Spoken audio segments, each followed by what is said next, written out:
center, right?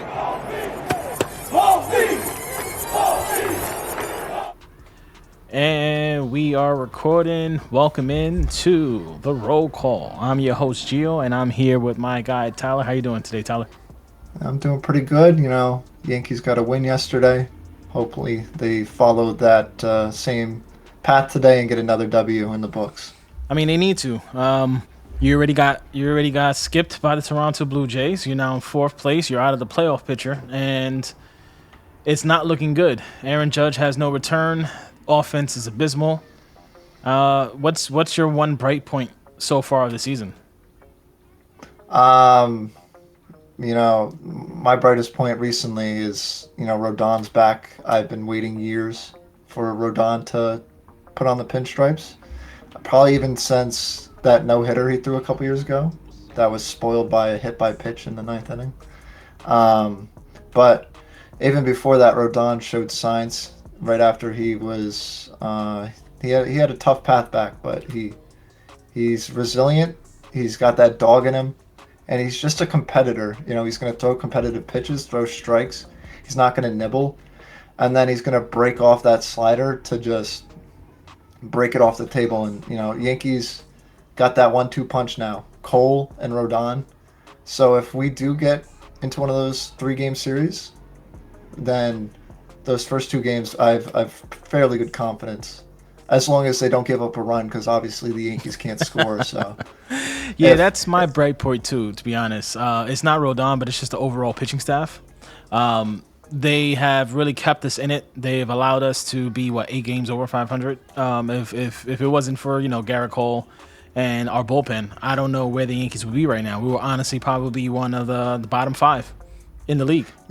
yeah, well, you mentioned the Blue Jays. I'm not too concerned about those Vlad Guerrero Blue Jays that got no hit by the Tigers the other day, because this is my house. Whatever he said, he just got shut out. I mean, no hit by a Tigers team that's I don't think they're in last place. The Royals are in last place, I think.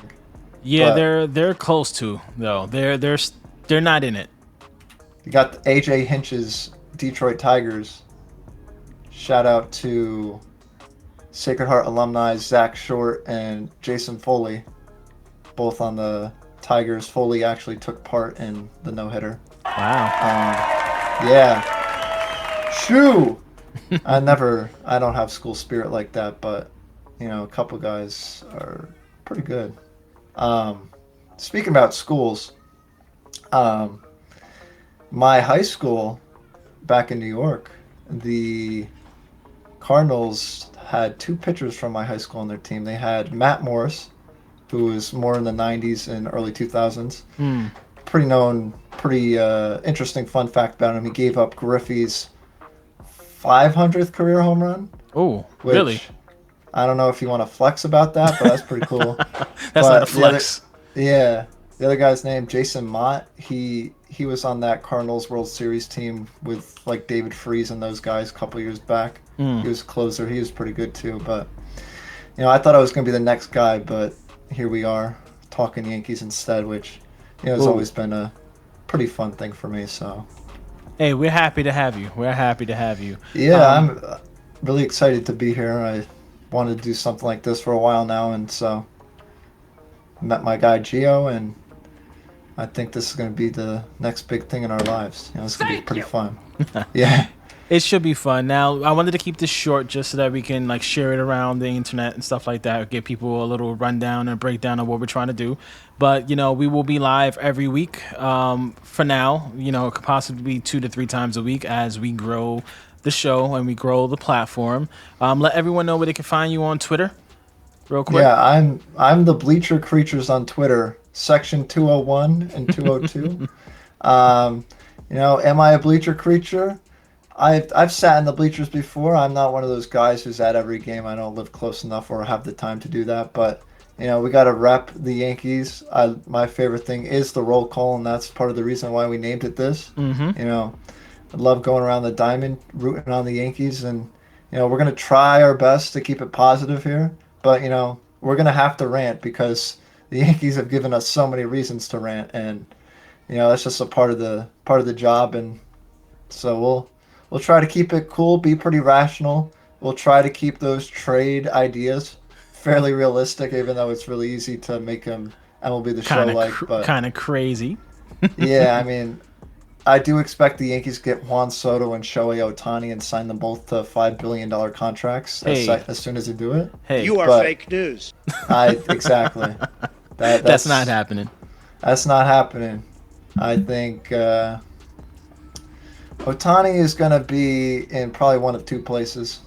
Probably either the Dodgers or the Mets, or if the Angels realize that this guy is their whole franchise other than Mike Trout, maybe the Angels will spend more than $500 million to retain him for the next decade plus. I don't have any doubt that they're gonna try to offer him the most money, but I don't think he wants to be an Angel any longer. I think he gave it a shot. He gave it 6 years. They could never go anywhere. I think he's a Dodger. I don't think he will come to New York. I know money talks, but I honestly do not see him being on the East Coast. He doesn't want to be in the NL East. He doesn't want to be here. He wants to be on the West Coast, and the Dodgers are the only ones crazy enough to give him $600 million. So that's my pick. That's my idea where he's gonna land. It's got to be part two. I don't know how often he goes home, but I think West Coast is a bit closer to where he's from, and so it's probably easier to get back and forth. And I mean, watch the Dodgers offer him like 14 years, like 600 mil, and then Steve Cohen's gonna come in and be like 15 years, 800 mil, deferred like 20 mil per year for the next like 100 million years. 200 years. Yeah. That's I think it was Mookie who is going to be the new Bobby Bonilla. He was at like 5 or 6 mil per year after his contract's even done. But the Dodgers, I had a couple of flags up here of my favorite sports teams. I mean, I'm a Yankees fan through and through, but everybody kind of has their NL team. Now, it is a little stereotypical to go New York and LA, though I've been to LA three times now. Just got back a couple months ago. Have a pretty decent size extended family over there and been to a couple of games. So Dodgers are my NL team, but as soon as they are facing our hometown Yankees, they are going to be rooted against heavily. So I don't know. I'm a Giants and Yankees fan. If I'm gonna pick any team on the National League, it will probably be either Giants or the Braves. Giants or the Braves. Yeah, two iconic teams. I love the Dodgers, but they're too good.